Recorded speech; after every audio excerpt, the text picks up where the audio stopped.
કઈ સિદ્ધિ આ મુખ્યમંત્રીએ મેળવી? સૌથી મોટી મોંઘવારી આખા દેશની અંદર ગુજરાતમાં છે, એની સિદ્ધિ આપણે મુખ્યમંત્રીને એનો લાભ આપીશું? આજે રાજકોટની અંદર લોકોના ઘરોમાં 6 ફૂટ પાણી હતા. મુખ્યમંત્રીએ કોઈ વિકાસના કામ નથી કર્યા, કોઈ સારા કામ નથી કર્યા, ભ્રષ્ટાચારના કામ કર્યા છે. એ તાલુકા લેવલનો ભ્રષ્ટાચાર હોય, જિલ્લા લેવલનો ભ્રષ્ટાચાર હોય, નગરપાલિકાનો ભ્રષ્ટાચાર હોય, મહાનગરપાલિકાઓનો ભ્રષ્ટાચાર હોય, એ બધો જ ગુજરાત સરકારના મુખ્યમંત્રીના માથે આવે છે.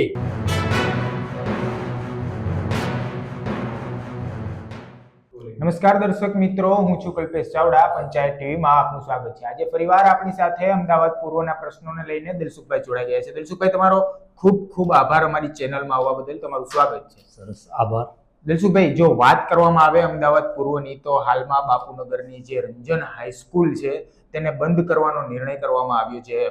બાળકોનું ભણતર ચાલુ હતું, તેમને એલસી દઈ દેવામાં આવ્યું છે. ત્યારે વાલીઓ ખૂબ જ રોષે ભરાયા છે. તેઓ દ્વારા કહેવામાં આવે છે કે અમારા બાળકો હાલ 10મા અને 12મા છે, તેમનું બોર્ડ ના બગડે એ માટે ફક્ત ને ફક્ત અમને 3 મહિના માટે અહીં ભણવા દો, પછી અમે જાતે જ અમારું એલસી લઈ લેશું. આ વાતને કઈ રીતે જુઓ છો તમે?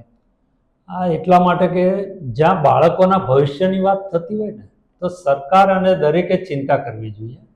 આજે રંજન હાઈસ્કૂલ, હું એક વખત એની ઘટના છે, મને ખબર, પહેલા પણ વર્ષો પહેલા, 15 વર્ષ પહેલા રંજન હાઈસ્કૂલ બંધ કરવાની વાત હતી. મારા બાળકો તેમાં જ ભણતા હતા અને એ લડત મારે ચલાવવી પડી. અને રંજન હાઈસ્કૂલ જે અમરાઈવાડી લઈ જવાના હતા, તેની જગ્યાએ એ લોકો સંચાલકો અને ટ્રસ્ટીઓના અંદરના ઝઘડાના કારણે ત્યારે મેં લડત લડતા એ ત્યાં ને ત્યાં સ્કૂલ આજે પણ ચાલી રહી. એટલે તમે પણ જે તે સમયે રંજન હાઈસ્કૂલ માટે લડત લડ્યા છો? હું રંજન હાઈસ્કૂલ વાલી મંડળનો, ત્યારે મારા દીકરા ત્યાં ભણતા હતા, હું પ્રમુખ જ હતો એનો. અચ્છા. અને એ વખતે આ લડત લડતા ખૂબ અમારે બધા રાજકારણીઓ સામે પણ વાત ભીડવી પડી, સંચાલકો સામે વાત ભીડવી પડી, અને એનો ભોગ મારે 11 કેસ થયા હતા એ વખતે સ્કૂલ બાબતના.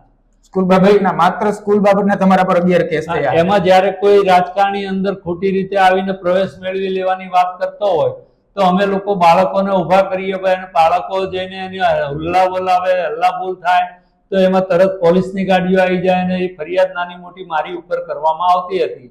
પણ તેમ છતાંય અમારી જીત, એ વખતે ઓછામાં ઓછા 1000 ઉપર તો બાળકો હતા. એમાં પ્રાથમિક, માધ્યમિક અને ઉચ્ચતર માધ્યમિક, આ બધાના બાળકોની સંખ્યા ગણીએ તો 2000 જેવી સંખ્યા હતી. એટલે આટલા બધા બાળકોનું જ્યારે ભવિષ્યની વાત હતી, ત્યારે વાલી મંડળ તરીકે અમારી પાસે ખૂબ મોટી સંખ્યામાં વાલીઓ હતા, અને એ અમારી જીતનું મોટું કારણ પણ હતું. દિલસુખભાઈ, હાલ જે વાલીઓ કહે છે કે અમારા બાળકોને બોર્ડની એક્ઝામ ના બગડે એ માટે 3 મહિના કે 4 મહિના કે 6 મહિનાનો અમને સમય આપો, શું ખરેખર સાચી માંગણી છે? આ માંગણી તદ્દન સાચી છે. આજના સમયની અંદર આટલી કારની મોંઘવારીમાં જ્યારે આપણે ચર્ચા કરી રહ્યા છીએ, ત્યારે હું એટલું કહું, સરકારે જે ગ્રાન્ટેડ શાળાઓ પહેલા આપી હતી, આજે એ ગ્રાન્ટેડ શાળાઓ અમદાવાદ શહેરની અંદર 70% ઉપરાંત બંધ કરી દેવામાં આવી છે. આજે જ્યાં જુઓ ત્યાં ખાનગી સ્કૂલોનો રાફડો, ખાનગી કોલેજોનો રાફડો. નાના બાળકો જે છે, જે નાના લોકો છે, જે ગરીબ લોકો છે, તે પોતાના બાળકોને ક્યાં ભણાવશે?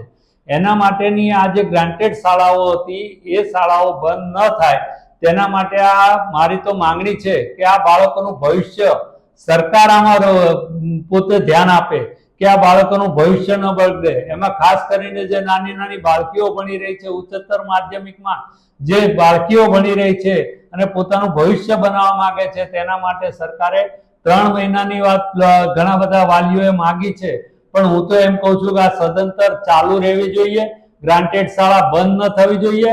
અને સરકારની જવાબદારી છે કે કેમ સંખ્યા ઓછી છે અને શા માટે સ્કૂલ બંધ કરવામાં આવે છે, એ સરકારે અને સંચાલકોએ ભેગા મળીને એનો નિર્ણય લેવો જોઈએ. તેમાં વાલીઓ કોઈ દોષિત નથી.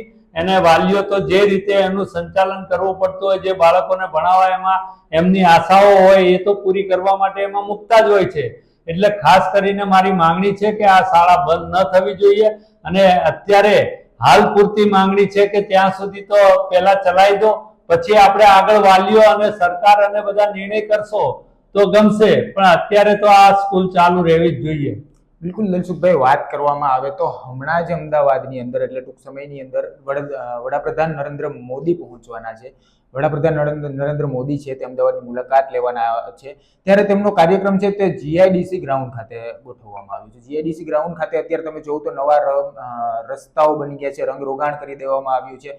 ત્યારે બીજી બાજુ જ્યારે અમદાવાદ પૂર્વની વાત કરવામાં આવે તો રસ્તાઓ ખખડધજ છે, એકદમ કોઈ પ્રકારની વ્યવસ્થા નથી. ઉપરાંત હાલમાં જે વરસાદ પડ્યો તેના લઈને જે કઈ રસ્તા પર થીગડા લાગ્યા છે તે પણ હવે પાછા ધોવાઈ જવાના છે. તો શું તમને લાગે છે કે વડાપ્રધાન નરેન્દ્ર મોદીને એકવાર પૂર્વ વિસ્તારમાં પણ બોલાવવા જોઈએ? આપનો પ્રશ્ન ખૂબ સારો છે કે પૂર્વ વિસ્તારની જનતાને પણ ન્યાય મળે. આજે પશ્ચિમની અંદર વડાપ્રધાન શ્રી આવતા હોય અને બધા જ રોડ રસ્તા સારા થતા હોય, ત્યાંની તમામ વ્યવસ્થાઓ સુધરી જતી હોય, આજે કોર્પોરેશન એક વીકથી એની સેવામાં લાગેલું છે. એક પણ અધિકારી આજે કોઈ સામાન્ય પ્રજાને નાનું મોટું કામ હોય તો મળતા નથી. એવી રીતે દરેક તંત્રનું કામ આજે કોઈ પ્રજા માટે રહ્યું જ નથી. આજે વડાપ્રધાનના બધા જ દેખરેખમાં લાગી ગયા છે. આ વાત તમારી હું સાથે સહમત એટલા માટે, જો પૂર્વ વિસ્તારની અંદર જે સમસ્યા છે તેમાં તો આજે કોઈ ગણી ન શકાય. પાણી ગટરના બહાર નીકળી રહ્યા છે, બેક મારી રહ્યા છે, લોકોને ચાલીને જવું પડે તો તકલીફો પડે છે. ખાડાઓ એટલા બધા ત્રસ્ત થઈ ગયા છે, ખાડાઓથી લોકો પડી રહ્યા છે, બાળકો પડી રહ્યા છે.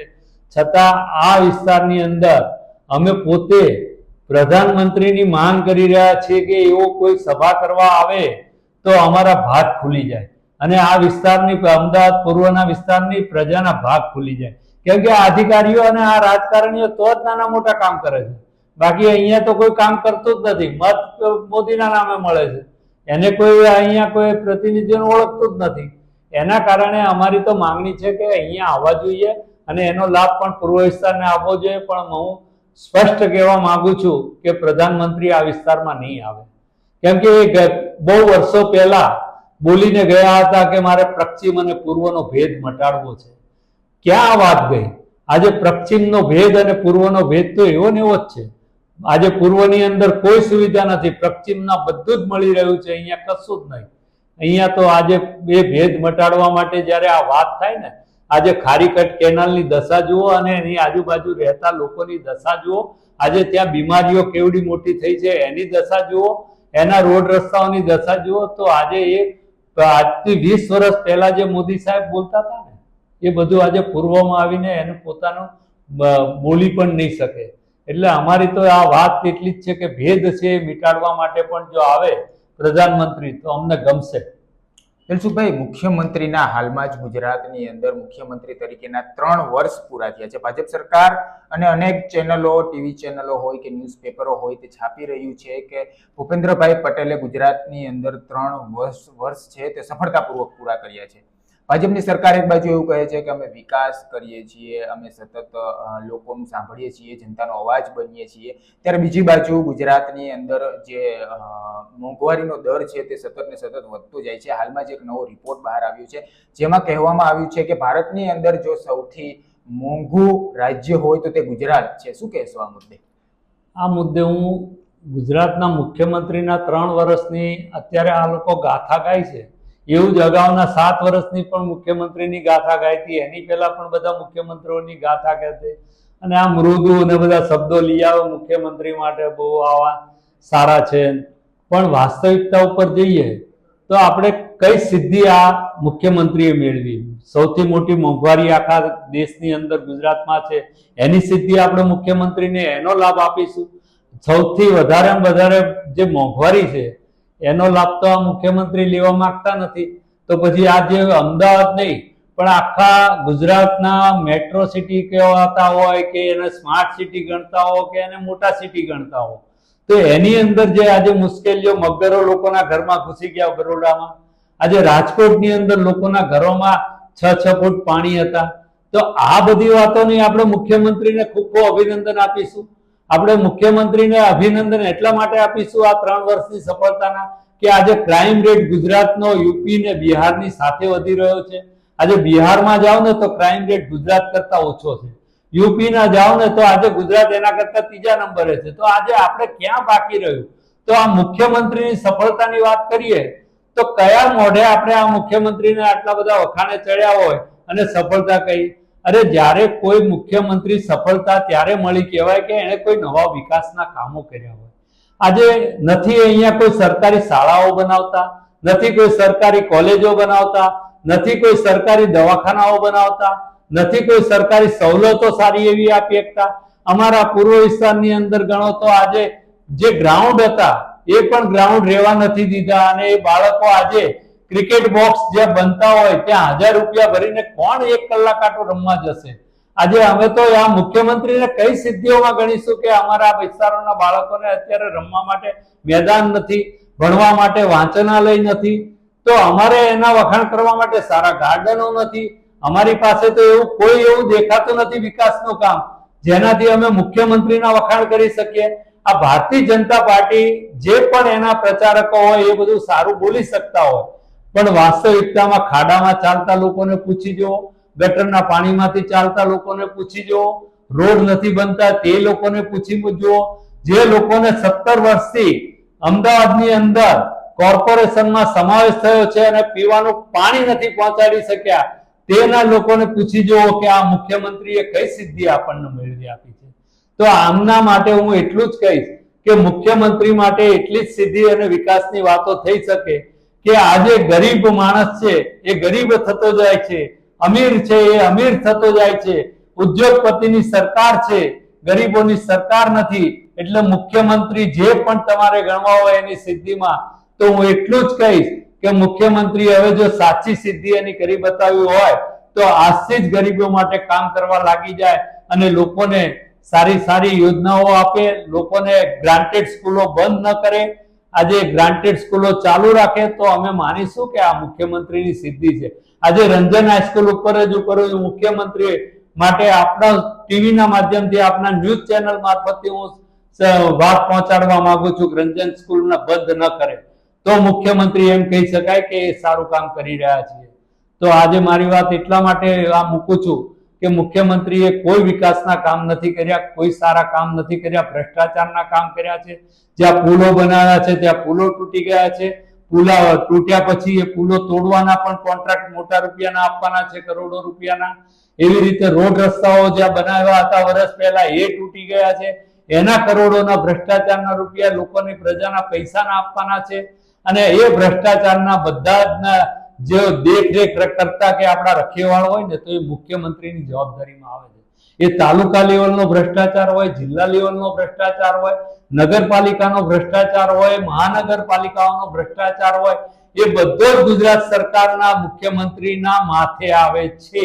અને આ એટલે જ હું આ દબાણપૂર્વક કહું છું આ મુખ્યમંત્રીનો વિકાસ ગણતા હો તો મને કોઈ વાંધો નથી, પણ હું આ પ્રજા સાથે મારી વાત મૂકીશ અને એમ કહીશ કે આ મુખ્યમંત્રી સદંતર નિષ્ફળ ગયા છે. બિલકુલ દલસુખભાઈ, અમદાવાદ પૂર્વની વાત કરવા બદલ, અમદાવાદ પૂર્વની ચર્ચા કરવા બદલ, અમારા સ્ટુડિયોમાં આવવા બદલ તમારો ખૂબ ખૂબ આભાર.